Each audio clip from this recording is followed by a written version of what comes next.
বিসমিল্লাহির রহমানির রহিম। আসসালামু আলাইকুম প্রিয় ভাই ও বোনেরা। আপনি কি চান এই রমজানটা হোক আপনার জীবনের সবচেয়ে সুন্দর রমজান? একটা সহজ দৈনিক আমল তালিকা আছে, যা করলে মন শান্ত হবে, গুনাহ মাফ হবে আর আল্লাহর রহমত নেমে আসবে। আজ আমরা খুব সহজভাবে জানব রমজানের প্রতিদিনের আমল তালিকা। শেষ পর্যন্ত থাকবেন, কারণ শেষের আমলটি অনেকেই ভুলে যায়। প্রথম আমল, শেষ রাতের আমল। ফজরের আগে একটা নীরব সময় থাকে, তখন আল্লাহকে ডাকার সবচেয়ে সুন্দর সময়। আল্লাহ বলেন, ওয়াবিল আসহারি হুম ইয়াস্তাগফিরুন, অর্থ তারা শেষ রাতে ক্ষমা চায়। এই সময় 2 রাকাত তাহাজ্জুদ পড়ুন।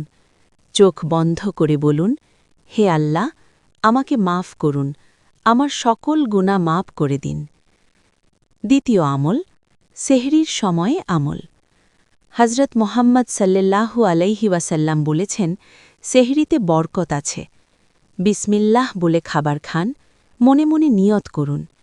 এই ছোট কাজের মাধ্যমে পাবেন বড় সওয়াব। তৃতীয় আমলটি ফজরের পর করবেন। 10 মিনিট বসুন এই ইবাদতের জন্য।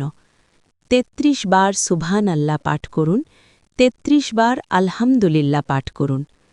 আল্লাহ বলেন, আলা বিজিক্রিল্লাহি তাতমাইন্নুল কুলুব, অর্থ আল্লাহর স্মরণেই হৃদয় শান্ত হয়। এবার জানব চতুর্থ আমল, গুনাহ থেকে বাঁচার আমল। রোজা শুধু না খেয়ে থাকা নয়, রোজা মানে মন পরিষ্কার করা। মিথ্যা না বলা থেকে বিরত থাকা, গীবত না করা, রাগ কমানো। আমরা অল্পতেই রেগে যাই, যা খারাপ কাজের শামিল। হজরত মোহাম্মদ সাল্লাল্লাহু আলাইহি ওয়াসাল্লাম বলেছেন, যে ব্যক্তি মিথ্যা ছাড়ে না, তার রোজার কোনো মূল্য নেই। পঞ্চম নাম্বার আমল, কুরআনের আমল। রমজান হল কুরআনের মাস। আল্লাহ বলেন, শাহরু রমাদান আল্লাজি উনজিলা ফিহিল কুরআন, অর্থ রমজান মাসে কুরআন নাজিল হয়েছে। প্রতিদিন 1 পৃষ্ঠা পড়ুন। যদি কুরআন পড়তে না পারেন, তাহলে তেলাওয়াত শুনুন। ষষ্ঠ আমল, দানের আমল। একটা খেজুর, 1 গ্লাস পানি অথবা একটু সাহায্য। আল্লাহ বলেন, মাসালুল লাযিনা ইউনফিকুনা আমওয়ালাহুম, অর্থ যারা দান করে তাদের সম্পদ বাড়ে। সপ্তম নাম্বার আমল, ইফতারের আগে দোয়া করা। এই সময় দোয়া কবুল হয়। চোখ বন্ধ করে বলুন, হে আল্লাহ, আমার রোজা কবুল করুন, আমার পরিবারকে সুখ দিন।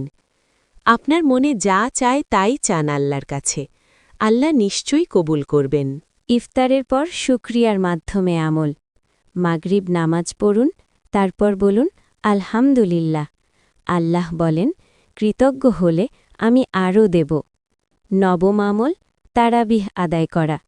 কম হলেও পড়ুন, মন দিয়ে পড়ুন।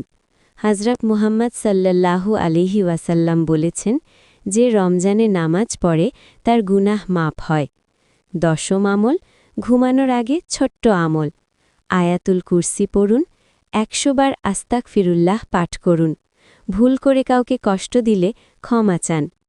প্রিয় ভাই ও বোনেরা, রমজান খুব দ্রুত চলে যায়। আজ থেকেই শুরু করুন। এই ছোট ছোট আমল আপনার জীবন বদলে দিতে পারে। শেষে দোয়া করি, হে আল্লাহ, আমাদের রমজান কবুল করুন, আমাদের গুনাহ মাফ করুন, আমাদের হৃদয় শান্ত করুন। আমিন। আসসালামু আলাইকুম ওয়া রাহমাতুল্লাহ।